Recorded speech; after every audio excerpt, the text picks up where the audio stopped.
Meghan Markle issued a number of thinly veiled threats to the royal family just days before Queen Elizabeth II's passing, royal observers claim.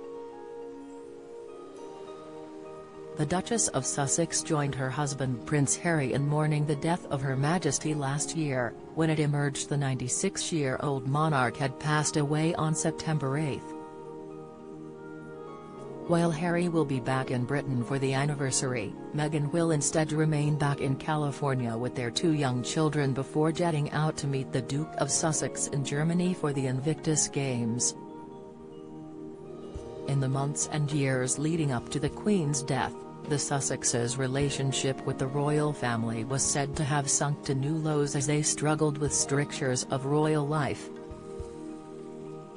Meghan Markle looked flawless in sparkly £750 skirt designed to turn heads, and for many royal observers, Meghan's interview with The Cut, published on August 29, was full of thinly veiled threats towards courtiers in Buckingham Palace. In the interview, Meghan said she did not have to sign non-disclosure agreements in order to quit the firm with Harry, as speculation about their speaking out about royal matters increased. Meghan said, "It's interesting, I've never had to sign anything that restricts me from talking. I can talk about my whole experience and make a choice not to." The 41-year-old was asked then why she hadn't shared her whole experience so far. She described how she was still healing.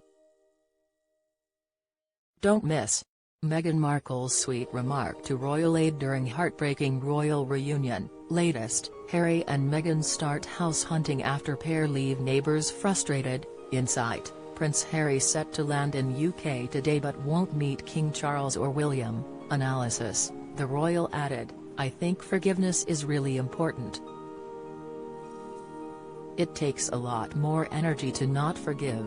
But it takes a lot of effort to forgive.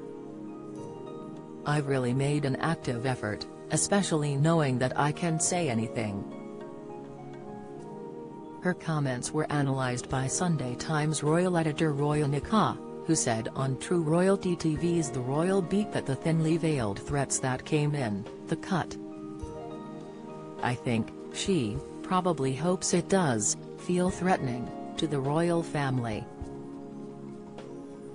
She continued, "But I think Terry's a lot of eye-rolling, going, we're used to this by now.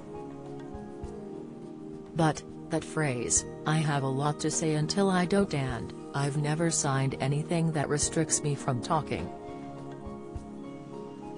There was a very strong inference there. And, of course, the reminder that she keeps a journal, and her revelation that, when we came back to Windsor, to Frogmore Cottage for the Jubilee, I rediscovered my journal that I'd left there. I was astonished to discover that she had left a highly private diary behind in Windsor, rather than taking it back. She's mentioned a couple of times in the last year or two that she kept a journal, and I think there is a very strong inference that Meghan could write her own memoir. Days later, when the couple were back in Britain to attend the Well Child Awards, Her Majesty passed.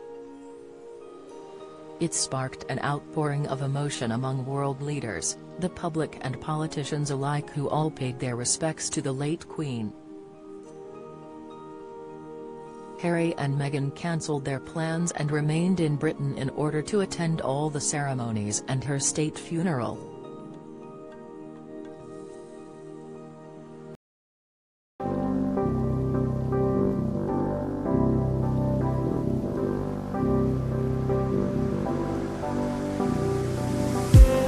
I just need